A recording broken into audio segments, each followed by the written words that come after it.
qui se matérialise en une habitude, c'est normal que vous replongiez dans le péché.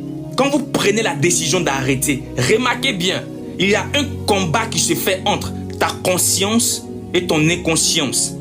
Ta conscience te dit, ne fais pas. Ton inconscience te dit, fais une dernière fois.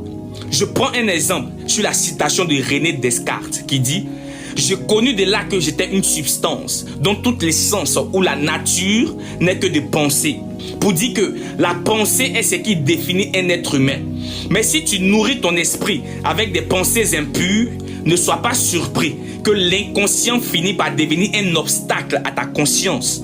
C'est pourquoi Sigmund Freud s'est vu dire aussi ceci.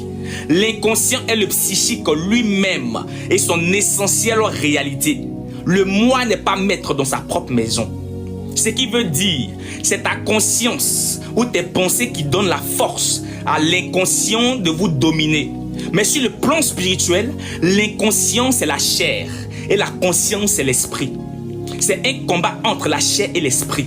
C'est pourquoi Galates 5 verset 17 nous dit, la chair a ses désirs contraires à ceux de l'esprit. Si tu essayes avec tes propres forces, la chair finit toujours par gagner. Mais quand tu t'appuies sur le Saint-Esprit, tu reçois la puissance de résister. Parfois, Dieu ne retire pas immédiatement une tentation. Il veut t'apprendre à dépendre du Saint-Esprit. Il veut t'apprendre l'humilité pour ne pas te croire plus fort que les autres. Tu n'as pas seulement besoin d'une décision, mais d'une dépendance du Saint-Esprit.